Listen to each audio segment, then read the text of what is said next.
ప్రపంచ యుద్ధంలోకి వెళ్ళింది ట్రంప్ దాదాగిరి. భారత్ ఒకే దెబ్బతో పెద్ద ఖేలాడేసింది. రాత్రికి రాత్రే పాలసీని మార్చేసింది. ఆయిల్ సంక్షోభంతో ప్రపంచమంతా హాహాకారం రేగుతోంది. కానీ మోదీ ఒక ఆట ఆడి బంగ్లాదేశ్ మరియు శ్రీలంక మనసు గెలుచుకున్నారు.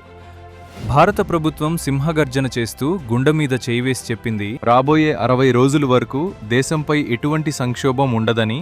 అమెరికా మరియు యూరోపియన్ కంట్రీస్ చేయలేని పనిని మోదీ గవర్నమెంట్ ఎలా చేయగలిగింది? ప్రపంచమంతా ఆశ్చర్యంతో నోరెళ్లబెడుతోంది. సముద్రం మధ్యలో అసలు అటువంటి ఏ సీక్రెట్ గేమ్ నడుస్తోంది? ఇది వెస్ట్రన్ శాంక్షన్స్ను తుత్తునియలు చేసింది. మిత్రులారా, ఈరోజు మనం ఆ జియో పొలిటికల్ మాస్టర్ స్ట్రోక్ ను డీకోడ్ చేయబోతున్నాం.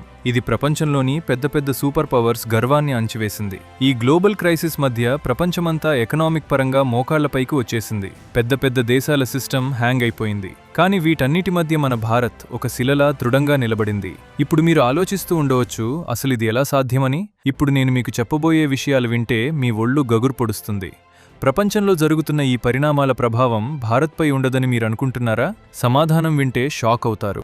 మిత్రులారా, ఫైనాన్షియల్ ఇయర్ ప్రారంభంలో విడుదలైన హై ఫ్రీక్వెన్సీ ఇండికేటర్స్ ద్వారా ఒక విషయం స్పష్టంగా అర్థమవుతోంది.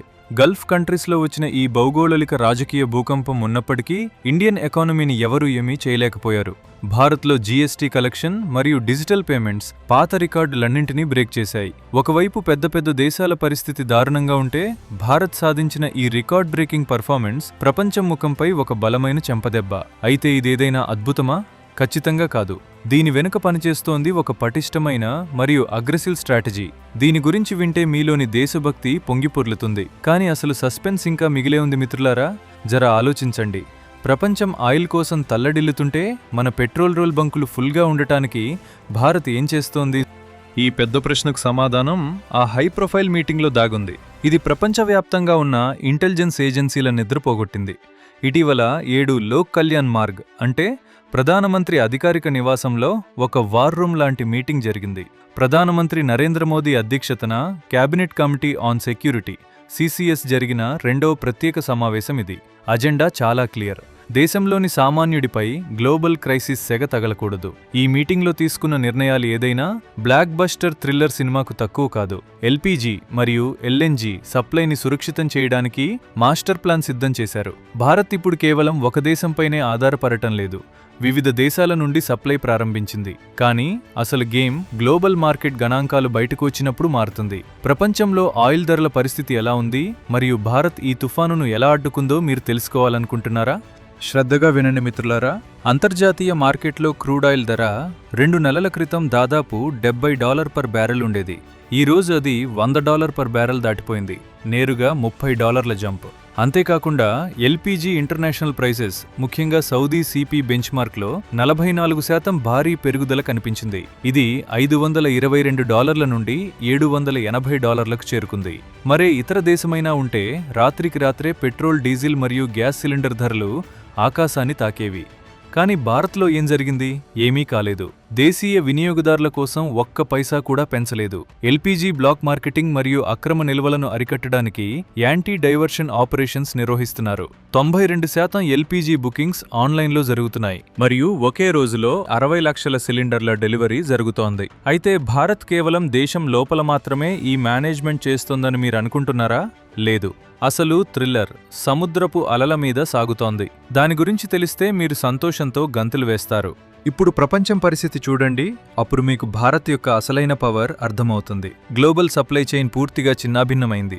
ఆస్ట్రేలియా వంటి సంపన్న మరియు అభివృద్ధి చెందిన దేశం వెస్ట్రన్ ఆస్ట్రేలియాలో ఎమర్జెన్సీ డిక్లేర్ చేయాల్సి వచ్చింది. అవును, ఎమర్జెన్సీ. ఎందుకంటే అక్కడ ఫ్యూయల్ కంపెనీల సిస్టమ్ క్రాష్ అయిపోయింది. వారి వద్ద సప్లై డేటానే లేదు. అక్కడి ప్రీమియర్ రోజర్ కుక్ స్వయంగా కెమెరా ముందుకు వచ్చి దేశంలోని ఫ్యూయల్ ఎక్కడుందో తమకే తెలియడం లేదని చెబుతున్నారు. మరోవైపు మన పొరుగు దేశం బంగ్లాదేశ్ పరిస్థితి చూడండి. పెట్రోల్ బంకుల వద్ద కిలోమీటర్ల మేర క్యూలున్నాయి. ప్రజలు ఇబ్బంది పడుతున్నారు. కార్లు ఫ్యూయల్ లేకుండానే వెనుదిరుగుతున్నాయి. అక్కడ వ్యవసాయం, ఇరిగేషన్ మరియు ట్రాన్స్పోర్టేషన్ సిస్టమ్ పూర్తిగా స్తంభించిపోయే స్థితిలో ఉంది. కానీ ఇదే సమయంలో భారత్ చేసిన గర్జన ప్రపంచమంతా మారుమోగుతోంది. కేంద్ర పెట్రోలియం మంత్రిత్వ శాఖ జాయింట్ సెక్రటరీ సుజాత శర్మ ప్రపంచం ముందుకు వచ్చి గర్వంగా ప్రకటించారు, పానిక్ బయింగ్ అవసరం లేదు, భారత్ వద్ద 60 రోజులు సాలిడ్ రిజర్వ్ సిద్ధంగా ఉంది. ఒకవైపు ప్రపంచం చుక్కుచుక్క కోసం తహతహలాడుతుంటే భారత్ చూపిన ఈ కాన్ఫిడెన్స్ సూపర్ పవర్స్ను భయపెడుతోంది. ఇంతకీ భారత్కు ఇంత ఆయిల్ ఎక్కడి నుండి వస్తోంది? ఇప్పుడు బయటపడబోయే ఆ రహస్యం మిమ్మల్ని ఆశ్చర్యపరుస్తుంది. ఈరోజు అతిపెద్ద బ్రేకింగ్ న్యూస్ ఏమిటంటే భారత్ 7 ఏళ్ల తర్వాత తన ఫారిన్ పాలసీలో అటువంటి షిఫ్ట్ చేసింది. ఇది అమెరికాకు చెమటలు పట్టించింది. అమెరికా అధ్యక్షుడు డొనాల్డ్ ట్రంప్ భారత్పై ఒత్తిడి తెచ్చిన కాలం గుర్తుంది కదా. ట్రంప్ దాదాగిరి మరియు శాంక్షన్స్ భయంతో భారత్ మే 2019 తర్వాత ఇరాన్ నుండి ఆయిల్ దిగుమతిని నిలిపివేయాల్సి వచ్చింది. కానీ ఈరోజు భారత్ ట్రంప్ శాంక్షన్స్ను చెత్తబుట్టలో వేసింది. అవును, స్ట్రెయిట్ ఆఫ్ హార్మజ్ బ్లాక్ అయిన తర్వాత భారత్ అత్యంత అగ్రెసివ్ స్టెప్ తీసుకుంది. 7 ఏళ్ల సుదీర్ఘ గ్యాప్ తర్వాత భారత్ నేరుగా ఇరాన్ నుండి క్రూడ్ ఆయిల్ ట్యాంకర్ను తెప్పించుకుంది. ఇది భారత్ యొక్క సావరీన్ పవర్కు నిదర్శనం. Marine traffic real time data ప్రకారం పింగ్షున్ అనే ఒక భారీ క్రూడ్ ఆయిల్ ట్యాంకర్ ఎస్వాతిని జెండాతో 6 లక్షల బ్యారెళ్ల ఇరాన్ ఆయిల్ తీసుకుని గుజరాత్లోని దీన్ దయాల్ పోర్టు వైపు వేగంగా దూసుకొస్తోంది. ఏప్రిల్ 4 నాటికి ఇది భారత్ చేరుకునే అవకాశం ఉంది. ఇది కేవలం ఒక ట్యాంకర్ మాత్రమే కాదు, భారత్ తన నిర్ణయాలు స్వయంగా తీసుకుంటుందని అమెరికాకిచ్చిన సమాధానం. కానీ కథలో సస్పెన్స్ ఇక్కడితో ముగియలేదు. భారత్ కేవలం ఇరాన్ పైనే ఆధారపడుందా? కాదు, అసలు మాస్టర్ మైండ్ గేమ్ రష్యాతో సాగుతోంది. మిత్రులారా, పాశ్చాత్య దేశాలు రష్యాపై విధించిన కఠినమైన శాంక్షన్స్ను భారత్ ఎలా ఎదుర్కొందో తెలిస్తే అదేదో స్పై థ్రిల్లర్లా అనిపిస్తుంది. మీకు తెలిస్తే ఆశ్చర్యపోతారు. మార్చి 2026లో భారత్ రష్యా నుండి ఆయిల్ దిగుమతిని రెట్టింపు చేసింది. అవును, నేరుగా 2.1 మిలియన్ బ్యారెల్ పర్ డే రికార్డును అధిగమించింది. అయితే ఇన్ని ఆంక్షలు ఉన్నా ఈ ఆయిల్ భారత్కు ఎలా చేరుతోంది? దీనికి సమాధానమే షిప్ టు షిప్ ట్రాన్స్ఫర్. ఇది ఒక రహస్య ఆపరేషన్. ఇది సముద్రం మధ్యలో ఎవరికీ తెలియని లొకేషన్లలో జరుగుతుంది. అక్కడ వెస్ట్రన్ రాడార్ల కళ్ళు కూడా పడవు. ముందుగా రష్యన్ క్రూడ్ ఆయిల్ను చిన్న చిన్న ట్యాంకర్లలో నింపుతారు. ఆ తర్వాత సముద్రం మధ్యలో రహస్యంగా ఎటువంటి బ్యాన్ లేని మరొక పెద్ద ఓడలోకి ట్రాన్స్ఫర్ చేస్తారు. ఆ తర్వాత ఆ ఓడ రాజసంగా భారత పోర్టులకు చేరుకుంటుంది. అమెరికా చూస్తూ ఉండిపోతుంది. భారత్ తన ఖజానాను నింపుకుంటుంది. ఇదే న్యూ ఇండియా, కొత్త స్టైల్. అయితే ఈ రష్యన్ ఆయిల్ ఏ ప్రమాదకరమైన దారుల గుండా భారత్ వస్తోందో తెలుసా?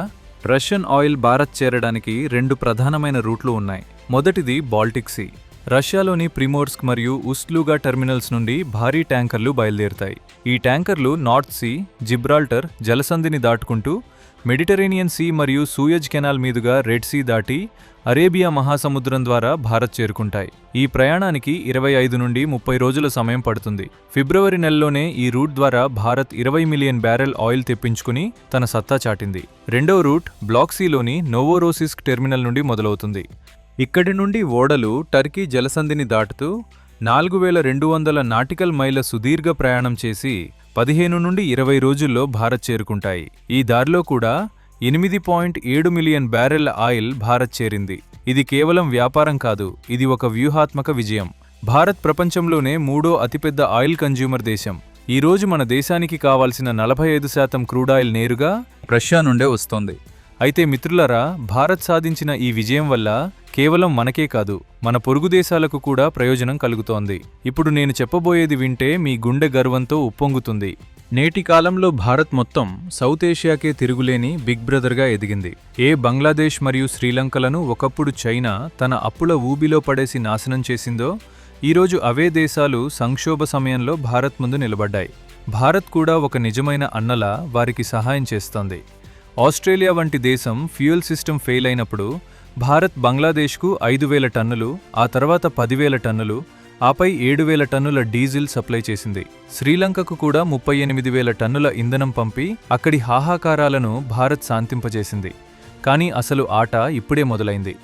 భారత్ అనుసరిస్తున్న ఈ దౌత్య నీతిని చూసి ఇప్పుడు బంగ్లాదేశ్ మరియు శ్రీలంక కూడా అమెరికాను వేడుకుంటున్నాయి.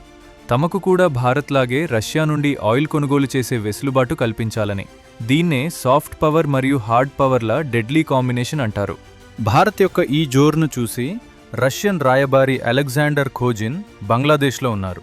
శ్రీలంక అధ్యక్షుడు అనురా కుమార దిస్సానాయకే స్వయంగా రష్యన్ అధికారులతో మీటింగ్స్ జరుపుతున్నారు. అంటే భారత్ కేవలం తన దారిని తాను చూసుకోవడమే కాకుండా మొత్తం ప్రాంతానికే ఒక కొత్త హైవేని తెరిచింది. ఈ మొత్తం సినారియోలో ఒక విషయం స్పష్టమైంది. మోదీ గవర్నమెంట్ విజన్ మరియు భారత్ యొక్క డిప్లొమసీ ప్రపంచంలోనే టాప్ లెవెల్లో ఉన్నాయి.